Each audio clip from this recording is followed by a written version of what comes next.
आज शनिबार अब हामी चाहिँ सपरिवार सुन्दरी जल हामी वास्तवमा जीवनमा कहिले पनि यो ठाउँ आएको थिएनौँ।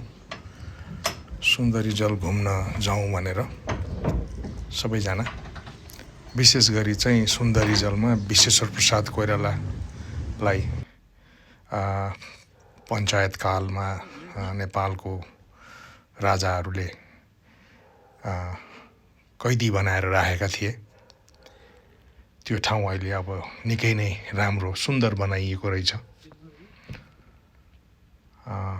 आज मौका मिल्यो हामीलाई यहाँ आएर यो सबै चिज हेर्ने। यहाँ चाहिँ गणेशमान सिंह, कृष्ण प्रसाद भट्टराई लगायत अरू फ्रिडम फाइटरहरू जसले नेपालको राजनीतिक प्रजातान्त्रिक आन्दोलनमा आफ्नो जीवन बलिदान गर्नुहुने शहीदहरू पनि सबैको चाहिँ यहाँ धेरै जसोको यहाँ चाहिँ शालिगहरू राखिया रहेछ। विशेष चाहिँ यो बिपी कोइराला सङ्ग्रहालय हो। अनि हामी चाहिँ यहाँ अब यो सङ्ग्रहालय पनि घुम्ने, त्यसपछि अरू सराउन्डिङ्स यहाँ के छ सबैतिर हेर्ने, आजको दिन यसरी नै बिताउने भन्ने उद्देश्यले यहाँ आइपुगेका छौँ।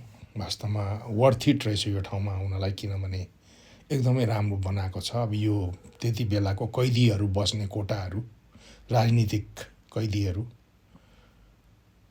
थुप्रै प्रजातान्त्रिक आन्दोलनका लिडरहरूलाई यहाँ राखिएको रहेछ। यी उहाँहरू सबैजना त्यति बेलाको राजनीतिक बन्दीहरू यहाँको, उहाँहरू बसेको रुमहरू यो सबै।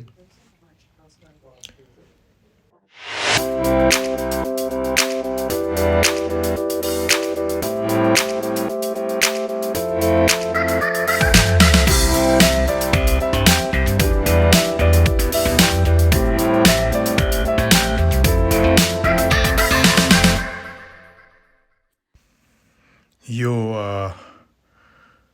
भिडियोबाट प्रष्ट छ कि त्यति बेलाको राजनीतिक बन्दीहरूको अवस्था कस्तो थियो भनेर, र यो देशको प्रजातान्त्रिक आन्दोलनलाई सुरु गर्ने र एउटा टुङ्गोमा पुर्याउने लिडरहरूको स्थिति कस्तो थियो भन्ने कुरा यसबाट प्रष्ट छ। नेपालको प्रजातान्त्रिक आन्दोलनका लिडरहरूले दिनुभएको योगदानबाट आज यो प्रतिफल प्राप्त भयो। तर त्यसपछिको लिडरहरूबाट चाहिँ खासै देशले केही पनि उपलब्धि हासिल गर्न सकेन। साह्रै दुःखको कुरा हो यो। होइन अब उता अब म चाहिँ अहिले सुन्दरी जल काठमाडौँमा विश्वेश्वर प्रसाद कोइराला नेपालको प्रजातान्त्रिक आन्दोलनको नेतृत्व लिने नेपालको डेमोक्रेटिक लिडर भनौँ न, जसले चाहिँ यो देशलाई राणाहरूको पन्जाबाट मुक्त गर्ने लडाइँमा अग्रणी भूमिका निर्वाह गर्नुभएको थियो। त्यसपछि पनि निरङ्कुशताको विरुद्धमा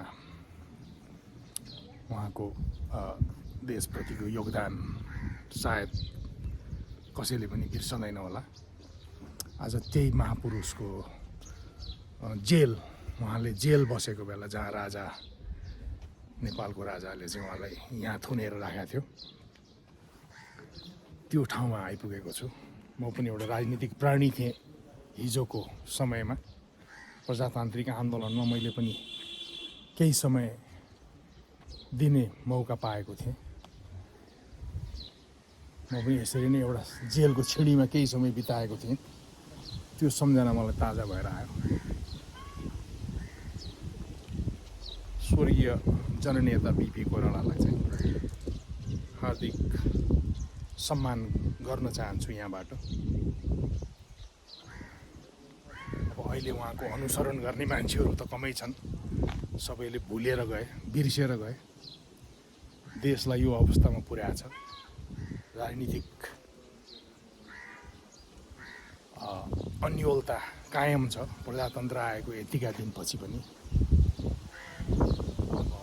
आशा गरौँ केही सुधार होला, युवाहरूले देशलाई चाहिँ आँक्लान् भन्ने। आज हामी चाहिँ परिवारै, मेरो भाइले यहाँ घुम्न जाउँ भने हुनाले उसको आज स्याटरडे छुट्टी। सुन्दरी जब विश्वेश्वर प्रसाद कोइरालालाई थुनेको ठाउँ। अरू म अहिले भित्रको उहाँको रुमहरूको अरू बाथरुमहरू सबैतिरको भिडियो यसमा मैले तपाईँहरूलाई प्रस्तुत गरेको छु।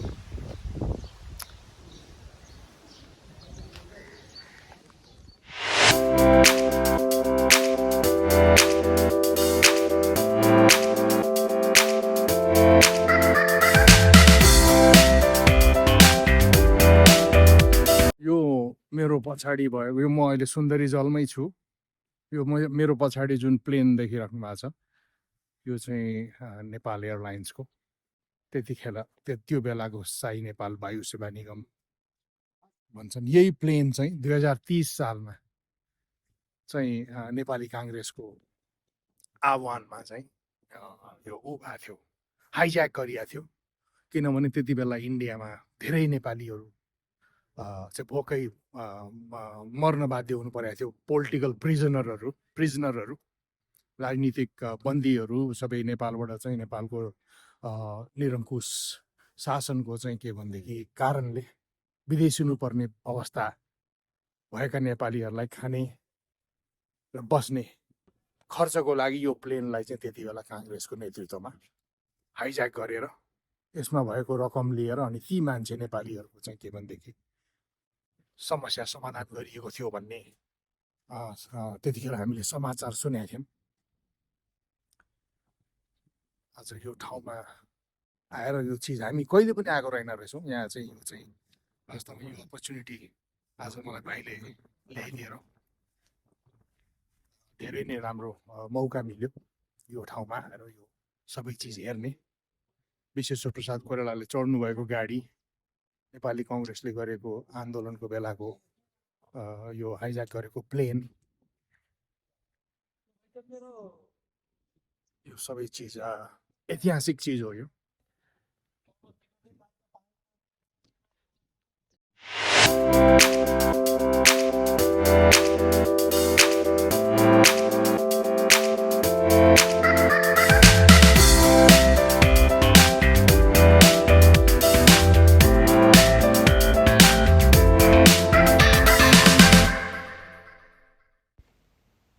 हामीलाई धेरै रमाइलो भयो। आज अलिकति भावुक पनि बनायो यो ठाउँमा आएपछि। यो चाहिँ बे लिफ रहेछ यो ट्री, यो तेजपत्ता स्मेल आइरहेको थियो तेजपत्ताको, कस्तो राम्रो लाग्यो। जे होस् यो ठाउँ मेन्टेन गरेको उहाँहरूलाई चाहिँ धन्यवाद भन्नै पर्छ। हामी यहाँको निरीक्षण भ्रमण सकेर त्यसपछि फेरि हामी यहाँ नजिकै भएको चाहिँ यो मेलम्ची वाटर ट्रिटमेन्ट प्लान्ट ती नजिकै थियो सुन्दरी जलमै, त्यो हेर्न भनेर आयौँ सबैजना। एकदमै विशाल प्लान्ट रहेछ यो, यहाँबाट जाने रहेछ सबै काठमाडौँ उपत्यकाको मान्छेहरूले पिउने पानी। यो पनि हामीलाई चाहिँ के भनेदेखि एउटा नौलो अनुभव हासिल भयो हामीलाई यहाँ आएर यो हेरेर। निकै ठुलो प्लान्ट छ यो। अब यो हामी एक्सपर्ट त होइन, तर पनि एउटा चाहिँ हाम्रो चाहिँ के भने दैनिक जीवनसँग गाँसिएको सरोकारको चिज भयो। यो चिजहरू हाम्रो लागि निकै नै महत्त्वपूर्ण छ। हामी सबैतिर नै गएर घुम्यौँ। हामीलाई त्यहाँको स्टाफहरूले धेरै सहयोग गर्नुभयो, बताउनुभयो हाम्रो प्रश्नहरूको कौतूहलतालाई चाहिँ के भनेदेखि उहाँहरूले एक हदसम्म जवाफ दिनुभयो।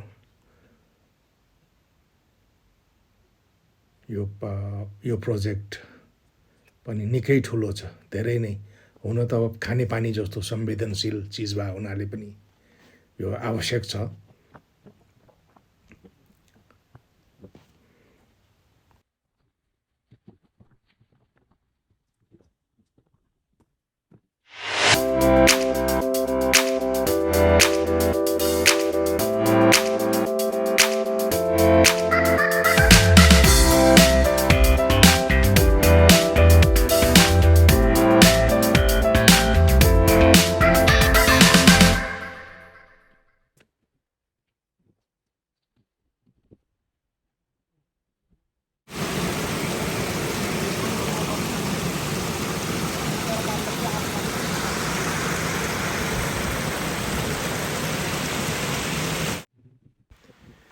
यो प्लान्टको वरिपरि यो सराउन्डिङ ठाउँहरू डाँडाकाँडा एकदमै रमाइलो। अलिकति वेदर पनि तलभन्दा अलिक चिसो चिसो, मजा आयो यहाँ हामीलाई यो पुरै घुम्दाखेरि।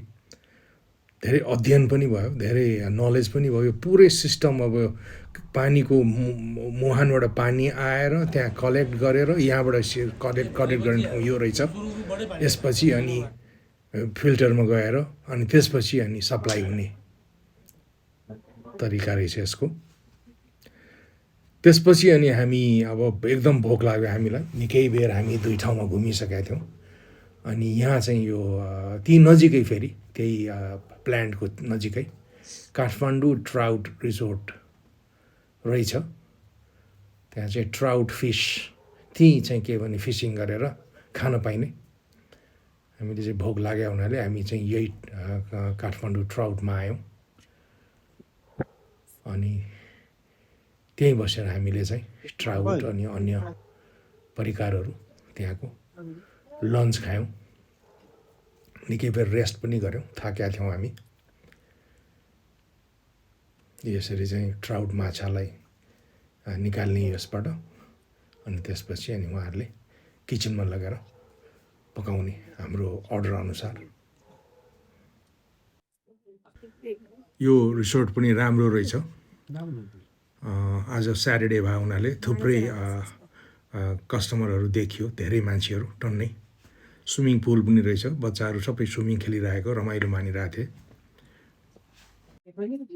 अहिले चाहिँ हामी यो काठमाडौँ ट्राउट रिजोर्टमा सुन्दरी जलमा लन्च खाँदैछौँ। भर्खर त्यो पानी वाटर फिल्टरेसन सिस्टम र बिपी सङ्ग्रहालयबाट सकेर घुमेर